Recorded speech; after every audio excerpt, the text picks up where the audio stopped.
You are watching this video because of the internet, but here's the twist. Do you actually know who invented it? Most people shout Tim Berners-Lee. Others name Vint Cerf or Bob Kahn. And if you dig deeper, you'll find Paul Baran, a name almost erased from memory. Billions log in every day, yet the true story of the internet's birth is tangled, forgotten, and full of irony.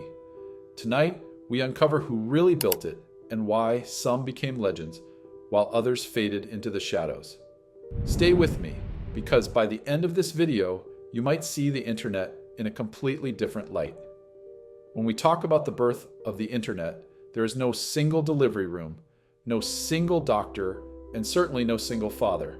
Instead, there's a crowded room of brilliant minds, each holding a piece of the puzzle, each claiming or being claimed as the parent of this vast digital child. Ask one historian and they will tell you Tim Berners-Lee invented the internet.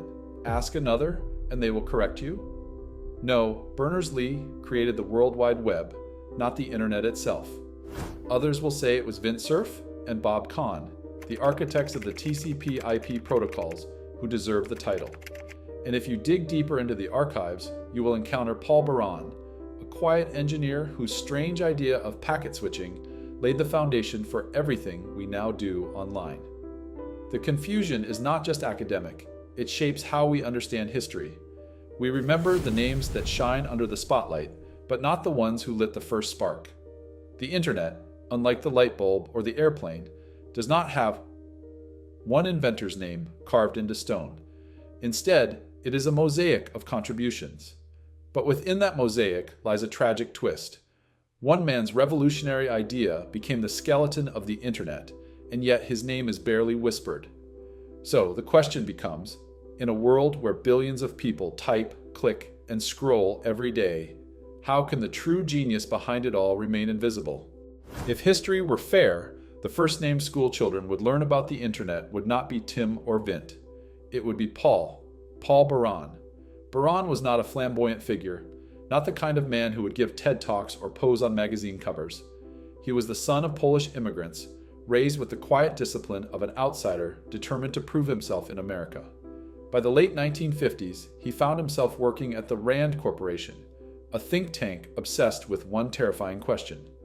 What happens to communication if a nuclear war wipes out cities, telephone lines, and command centers? At the time, communication networks were fragile. Imagine one central switchboard. If the enemy bombed that hub, the entire system would collapse. Baran dared to imagine something radically different. What if the network had no central hub at all? What if information could break itself into tiny pieces, travel across many routes, and reassemble at the destination? That way, even if parts of the network were destroyed, the message would still survive. He called this concept packet switching. In the 1960s, it sounded insane.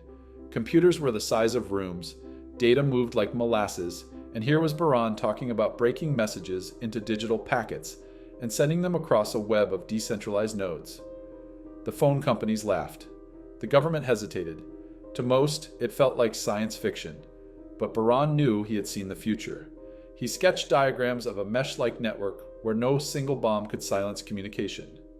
He presented his research in multiple volumes, carefully explaining how packet switching could create the most resilient communication system in history. His reward? Rejection. AT&T dismissed his idea as impractical, even ridiculous. And yet, his concept refused to die. While bureaucrats ignored him, a handful of military scientists took note. They quietly filed away Baran's blueprints. Years later, when the US Department of Defense began experimenting with digital networks, those very ideas, packet switching, redundancy, decentralization, would become the DNA of Advanced Research Projects Agency Network, the direct ancestor of the internet. Paul Baran had lit the match. But history, as we'll see, rarely crowns the man who strikes the spark. By the late 1960s, the world was locked in the Cold War. The United States government feared not only nuclear missiles, but also the possibility of losing the ability to communicate in the aftermath of an attack. The Pentagon's research arm, the Advanced Research Projects Agency, better known as ARPA, was tasked with finding a solution. This is where Baran's strange idea once laughed out of boardrooms, suddenly became useful. Engineers realized that his packet switching concept was not just science fiction, it was survival. In 1969, ARPA launched a bold experiment: connect a handful of university computers into a resilient, decentralized network. They called it Advanced Research Projects Agency Network. The first connection was humble: a UCLA computer linked to another at Stanford. The message they tried to send was log in. Only 2 letters, LO, made it before the system crashed. A technical hiccup, yes, but history had just shifted. For the first time, 2 distant computers had spoken to each other using packet switching. From there, the network grew. By the early 1970s, Advanced Research Projects Agency Network had expanded to universities and research centers across the country. Scientists were no longer isolated by geography. They could share data, code, and ideas in real time. The network was clumsy, limited, and known only to insiders, but it carried the DNA of what we would one day call the Internet. And yet, notice the irony. Advanced Research Projects Agency Network was hailed as a breakthrough for defense, academia, and technology. Names like Larry Roberts, Leonard Kleinrock, and later Vint Cerf began to circulate in the press. But Paul Baran, the man whose blueprint made packet switching possible, he was already fading into the footnotes. It is the cruel paradox of innovation. The originator plants the seed, others harvest the crop. Advanced Research Projects Agency. Network thrived, and with it, the myth began that the Internet had many fathers, but few remembered the one who saw it first. By the early 1970s, Advanced Research Projects Agency Network had proven that packet switching worked, but there was a problem. It was still just one network. What if you wanted to connect ARPANET to another independent network? What if one day, dozens of networks emerged, each speaking a different digital language? Without a universal protocol, the dream of a network of networks would collapse under its own weight. Enter Vint Cerf and Robert Kahn. These 2 computer scientists did not invent packet switching, but they solved the riddle of how to make countless networks talk to one another. Their answer was TCP/IP, Transmission Control Protocol and Internet Protocol. TCP broke information into packets, ensuring they reached the right destination, while IP handled the addressing system that told each packet where to go. It was a revolutionary double act: simple, robust, and infinitely scalable. In 1973, Cerf and Kahn presented their framework, and by January 1, 1983, ARPANET officially adopted TCP/IP. That date is often celebrated as the true birthday of the Internet. From then on, networks could multiply endlessly and still connect through a shared protocol. The dream of a decentralized global web was no longer theory. It was engineering reality.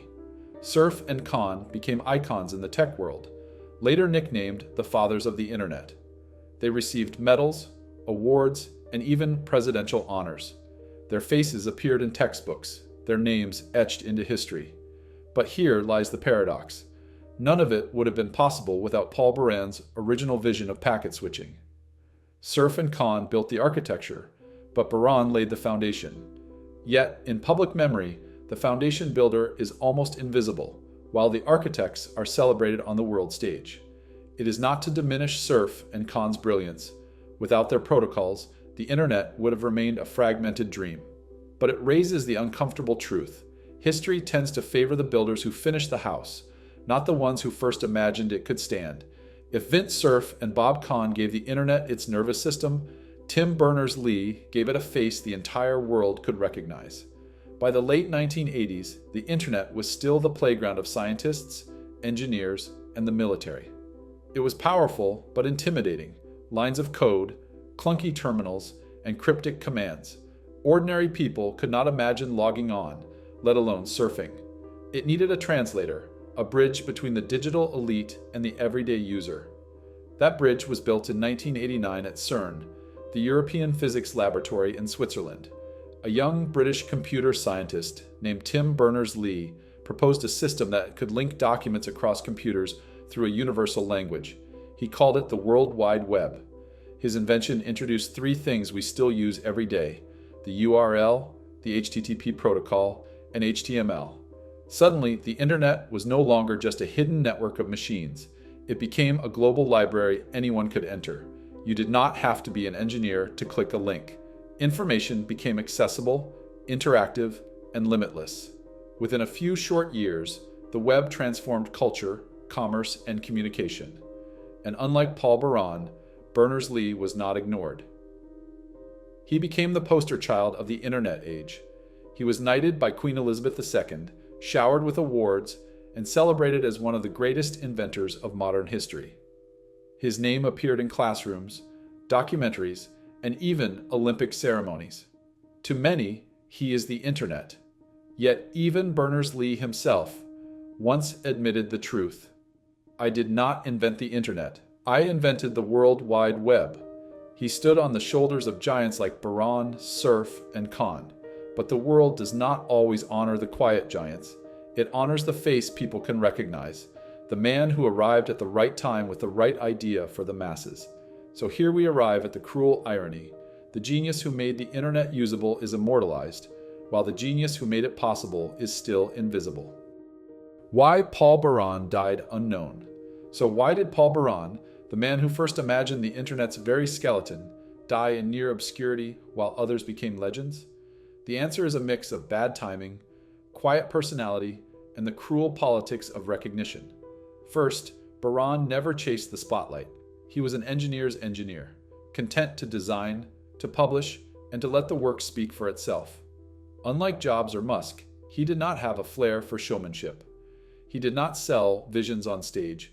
He scribbled them in dense technical reports. To the public, that kind of genius is invisible. Second, the institutions of his time rejected him. In the 1960s, AT&T and other telecom giants dismissed packet switching as absurd.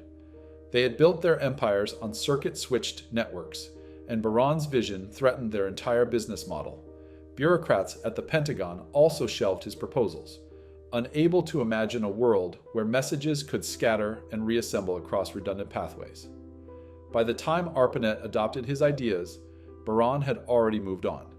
Third, history favors those who deliver the final product. Cerf and Kahn had a working protocol. Berners-Lee had a usable web. Baran had a radical concept that took decades to be appreciated. As the old saying goes, pioneers get arrows, settlers get land. By the 1980s and 1990s, as the internet exploded into mainstream culture, Baran was almost absent from the story. He founded companies, worked on wireless networking, and contributed to digital innovation quietly, without fanfare. In April 2011, he passed away from lung cancer at age 84. Outside of a few obituaries in technical journals, the world barely noticed. And so the tragic irony was sealed.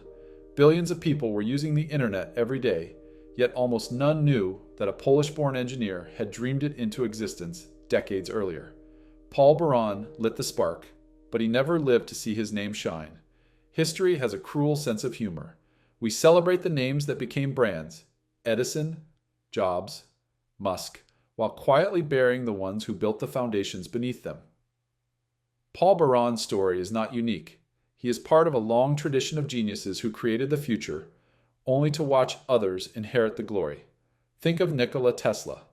His alternating current powered the modern world, yet for decades he was overshadowed by Thomas Edison, the better marketer, or Rosalind Franklin, whose X-ray images revealed the double helix of DNA, while Watson and Crick walked away with the Nobel Prize. The pattern is hauntingly familiar. Visionaries who spark revolutions are often forgotten in the footnotes of history. Baran fits this tragic mold. Every time you send an email, stream a video, or refresh a social feed, you are using packet switching, the very concept he invented. It is the bloodstream of the internet. Yet his name does not echo in classrooms, nor appear in glossy documentaries. Instead, we remember Cerf, Kahn, and Berners-Lee because they were there when the internet finally became real for the public eye. The irony is sharp. Billions live online, yet the man who made that life possible cannot even be found in most people's memories. Legacy, it seems, is not just about invention. It is about timing, storytelling, and visibility. And perhaps that is the bitterest lesson Paul Baran leaves us with. Genius alone is not enough. To be remembered, you must not only build the future, you must also be seen building it. What makes a genius truly remembered? What separates the names etched into history books from those lost in dusty archives? The difference is rarely just the brilliance of the idea. It is the ability to make the world see, feel, and believe in that idea. Thomas Edison was not the first to invent the light bulb, but he perfected it, marketed it, and convinced investors that it could transform society. Steve Jobs did not build the first personal computer, but he knew how to stand on a stage and make people feel as though technology was magic. Tim Berners-Lee did not invent the internet, but he gave humanity the World Wide Web, a doorway simple enough for anyone to walk through. Paul Baran, by contrast, lacked that stage. His genius was buried in technical reports, his passion expressed in diagrams instead of speeches. He was a visionary without a platform, a pioneer without a spotlight. And in the modern age, recognition is as much about narrative as it is about innovation. To be remembered, a genius must arrive with three things: a groundbreaking idea, the persistence to see it through, and the ability, or the luck, to have the world notice. Baran had the first, perhaps even the second, but history never granted him the third. This is the uncomfortable truth. The story of technology is written not only by inventors, but by storytellers. The world remembers those who give us something tangible, something visible, something we can hold in our hands or see on our screens. That is why we say Berners-Lee invented the internet, even though he himself admitted otherwise. Paul Baran gave us the bones of the internet, but he did not give us the story. And in the end, it is the story that makes a genius immortal. So who built the internet? The honest answer is no single person. It was a tapestry woven by many hands. Paul Baran with packet switching, Vint Cerf and Bob Kahn with TCP/IP, Tim Berners-Lee with the web. Each piece mattered. Each shaped the digital world we now take for granted. But among them, Baran stands apart.